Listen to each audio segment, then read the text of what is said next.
Hello and welcome to yet another episode of Nazi Zombies in Depth. Today is Submachine Guns Part 2, the MPL, the PM63, and the Spectre. Let's get started. First up today is the MPL. The MPL does 100 to 60 damage over range and shoots at a very fast 937.5 rounds per minute. You only get 24 rounds in the magazine and 120 starting ammunition, so that's a little bit on the light side. It reloads in 2.25 seconds, and you have your standard 4x multipliers on the head and neck. The only real downside to this gun is I absolutely hate the iron sights on it.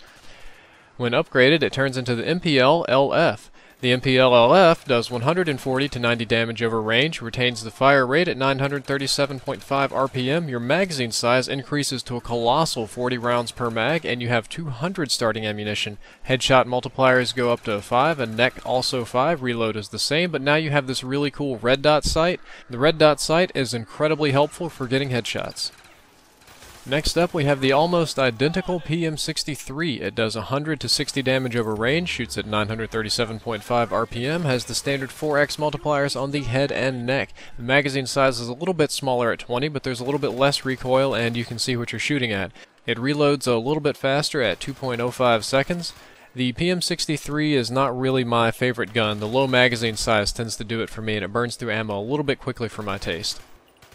When upgraded, it turns into the very cool looking Tokyo and Rose. This is the only dual-wielded submachine gun in Nazi Zombies. The Tokyo and the Rose each do 140 to 90 damage per shot, and they retain the same fire rate. The headshot multiplier and neck shot jumps up to 5. You now get 25 rounds in the magazine and 225 total starting ammunition.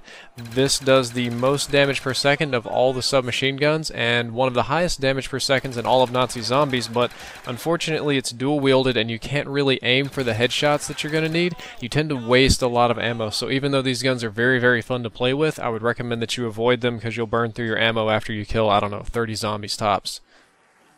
Last up today is the Spectre. The Spectre does 90 to 50 damage over range and shoots at 937.5 RPM. If you didn't notice, that is incredibly low. It should be the lowest of all the submachine guns. It has a larger magazine size at 30, and you retain the same normal head and neck multipliers. Reload is 2.3 seconds. Not that special, but the reload is manageable, and the iron sights are workable. When upgraded, it turns into the Phantom. The Phantom retains the same fire rate and does 130 to 80 damage per shot, which is still very low, although the magazine size increases to 45 and your total starting ammunition jumps up to 225. Headshot also increases, reload is the same.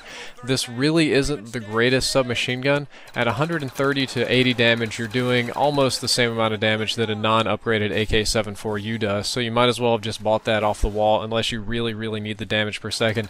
It does have a red dot sight to get headshots a little easier, but ultimately I feel that upgrading this is a waste of your time.